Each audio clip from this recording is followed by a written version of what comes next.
Bernard Verlingue, vous êtes le conservateur du musée de la faïence à Quimper, musée qui fête, on le disait, ses 25 ans. Rappelez-nous, pour poser les choses, comment la faïence est arrivée à Quimper? La faïence est arrivée à Quimper tout bêtement. En fait, depuis l'époque gallo-romaine, on sait utiliser l'argile, l'eau et le feu. Ces trois éléments sont présents dans le quartier de Locmaria. C'est la raison pour laquelle on y a fait de la faïence. Donc Quimper est devenu terre de faïence. Voilà, tout à fait. Dans le quartier de Locmaria, vous le disiez, qu'aujourd'hui, le quartier symbolique qui attire tous les touristes. C'est le centre de Quimper, c'est là où Quimper est né. Qu'est-ce qui caractérise la faïence de Quimper par rapport à la faïence italienne, portugaise ou encore anglaise, ou même à d'autres grandes faïences françaises, celle de Nevers ou de Pornic par exemple? Eh bien, tout simplement, la faïence de Quimper est née de l'amalgame de trois styles, le style de Marseille, le style de Nevers, le style de Rouen, et de l'amalgame de ces styles et de ces techniques est née la faïence de Quimper telle qu'on la connaît aujourd'hui. Alors telle qu'on la connaît aujourd'hui, c'est-à-dire avec ces couleurs aussi très singulières, ce jaune, ce bleu? Avec les 5 couleurs fondamentales de la faïence de Quimper, qui sont le bleu, le vert, le jaune, le rouge, et l'oxyde de manganèse qui est un brun violacé. Qu'est-ce que représente la faïence de Quimper dans le monde de la faïence? C'est une, j'allais dire, c'est une verrue. C'est une verrue. C'est pas très flatteur. Au contraire, ah bon, oui, c'est une verrue élégante. Ah bon, faut préciser voilà, parce que exactement. Non, la faïence de Quimper est vraiment, a vraiment quelque chose de particulier. Quand vous prenez par exemple les faïences de Gien qui sont des faïences fines, les faïences de Longwy qui sont des décors cloisonnés, enfin, Quimper a sa particularité, donc qui est un héritage, ce qui est le décor, principalement le décor à la touche. Le décor à la touche et ces décors bretons aussi, de la vie quotidienne? Voilà, tout à fait. Alors qui apparaissent un peu plus tardivement. Je dirais que le décor au Petit Breton apparaît vers 1860 avec l'arrivée du chemin de fer en Bretagne. Et donc effectivement, et ce Petit Breton va faire la réputation de Quimper et fait que Quimper est connu dans le monde entier. Et pourquoi ce Petit Breton, justement, il a su plaire en dehors de la Bretagne ? Mais écoutez, c'est un peu une période de découverte. Avec l'arrivée du chemin de fer, les gens vont découvrir un pays, vont l'apprécier. Et en fait, ce Petit Breton va devenir une forme de souvenir. Quelles sont les grandes phases historiques de la faïence? Elle n'a pas toujours été celle qu'on connaît aujourd'hui? Ah non, non, les grandes phases historiques de la faïence, en fait, c'est en 1708 la création de la première faïencerie à Quimper par un Marseillais. Donc on va avoir le style Marseille. Ensuite, en 1737, ce Marseillais va marier sa fille à un Nivernais. Donc on va hériter du style de Nevers. Et puis en 1741, eh bien, ça va être le style de Cossy, donc de Rouen, qui va arriver à Quimper. Et cet amalgame va se faire à ce moment-là. C'est aussi un véritable support de communication. Vous avez notamment au musée une série autour de la guerre. Oui, tout à fait. En fait, si vous voulez, la faïence de Quimper est quelque chose qui est très populaire et donc qui va se trouver lié ou mêlé à tous les événements qui peuvent arriver. Alors, par exemple, on a effectivement la Première Guerre mondiale avec des assiettes qui ont été faites pour le Cercle du Soldat du 6e arrondissement de Paris, des assiettes qui vont être vendues pour venir en aide aux soldats les plus défavorisés. Et puis, pendant la dernière guerre mondiale, on va avoir une série d'assiettes qui est assez surprenante. Et ce sont des choses qui ont été faites, en fait, spontanément et le jour même. Alors, vous parliez du Petit Breton, le petit bol breton, qui est un petit peu indissociable de la faïence de Quimper. Qu'est-ce qui fait qu'il est si caractéristique et si moderne aussi, et si intemporel ?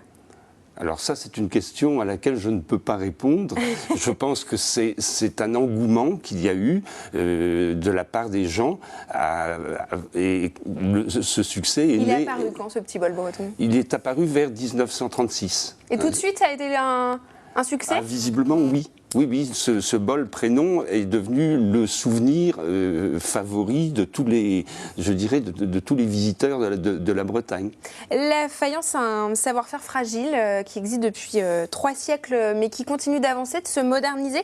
Ça continue de séduire même aujourd'hui dans ce monde plus contemporain, plus moderne, enfin qui... Alors, se moderniser, pas spécialement. On ne peut pas dire qu'il y ait eu des révolutions techniques au niveau de la faïence. Il y a eu quelques avancées, je dirais, au début. Quelques créations plus modernes, peut-être. Oui, voilà, c'est ça. Alors, quelques créations, comment dirais-je, quelques avantages techniques qui ont été mis en œuvre et qui ont donné la possibilité d'aller beaucoup plus loin, effectivement, dans ce que l'on a fait. Et c'est ainsi qu'on va avoir, sur le XXe siècle, en fait, à partir de 1920 à peu près, on aura 260 artistes qui vont venir travailler à Quimper. 260 artistes. Je ne connais pas un centre industriel français qui puisse en mettre autant en avant. Et cette production-là va être une production extrêmement riche, qui va être le moteur, en fait, de la faïence de Quimper au XXe siècle. Et comment se porte la faïence aujourd'hui ? Alors, la faïence ne se porte pas si mal que ça. Moi, j'ai connu les faïenceries, effectivement, dans les années 80, où il y avait 220 personnes à travailler aux faïenceries. Aujourd'hui, c'est une trentaine de personnes qui y travaillent, mais ça perdure. Et puis, je crois que Jean-Pierre Le Goff, le PDG de chez Henriot, a su reprendre le flambeau au niveau de la création artistique et redonner un nouvel élan à la faïence. On l'a vu, il y avait des créations avec la remodernisation du petit bol avec les bols de Mathieu Pong ou encore une Bigouden Punk. Ça aide aussi à ce que la faïence revienne dans les esprits, se réinstalle sur les meubles. On retombe dans la tradition, si vous voulez. On colle à la réalité. Et quel est l'avenir de la faïence, à votre avis, de la faïence de Quimper ? Quel est l'avenir de la faïence ? J'aimerais beaucoup que ça soit un avenir radieux, je l'espère. Maintenant, vous savez, l'avenir de la faïence est entre les mains des faïenceries, à proprement parler, et on met tout en œuvre pour que ça se passe bien. C'est vrai qu'on parle beaucoup d'Henriot, mais il reste combien de faïences aujourd'hui à Quimper ? Alors, il ne reste plus qu'une seule faïencerie à Quimper. D'accord. Il ne reste plus qu'une seule faïencerie à Quimper, et je vous dis, ça fait à peu près une trentaine de personnes qui sont employées. Dans le musée, vous avez combien de pièces ? Pour revenir au musée, qui fête ses 25 ans. La totalité de la collection fait 3184 pièces. Et alors une pièce peut-être un peu merveilleuse, faites-nous rêver, décrivez-la. Il y a beaucoup de choses. On va retrouver... Alors, on a de tout, je dirais, sur ces pièces-là, couvrent la totalité, pratiquement la totalité de la production. Peut-être pas 3 siècles, mais on va retrouver des pièces qui sont des pièces très anciennes, qui vont attester justement de cette authenticité de la faïence de Quimper. Et puis on va retrouver des créations très modernes, des choses beaucoup plus surprenantes. Je pense par exemple à une pièce, entre autres, qui est une magnifique Vierge à l'enfant faite par Xavier de Langlais, qui faisait partie du mouvement des Saïsbreurs, qui est une pièce, on sait qu'il y a eu 2 exemplaires de fait. Et vous en avez une au musée. Et on en a une au musée. Quel lien vous avez avec la faïence ? Qu'est-ce qui vous attire tant dans cet élément ? Alors écoutez, c'est extrêmement simple. Dans ma famille, un ancêtre a commencé à faire de la faïence en 1771. Et en fait, on ne s'est jamais arrêté.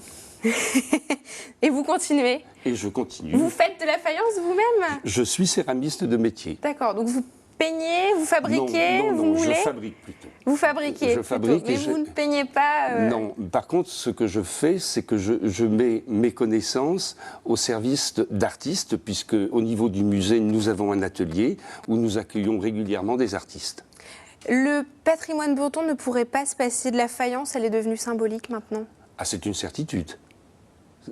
C'est vraiment une certitude, oui, bien sûr.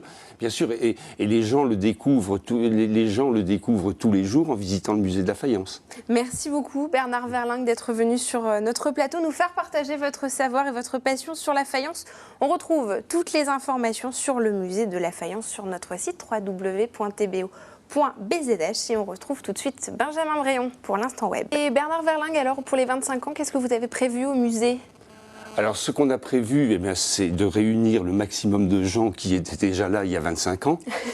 Petit focus en arrière. Un petit focus en arrière. T'as tout cassé ? Non, je ne sais pas si le jeu de mots s'impose. Tu ne seras pas invité, Benjamin, tu ne seras pas invité. Peut-être quand même pas, mais donc pour montrer que le musée est toujours là et toujours actif.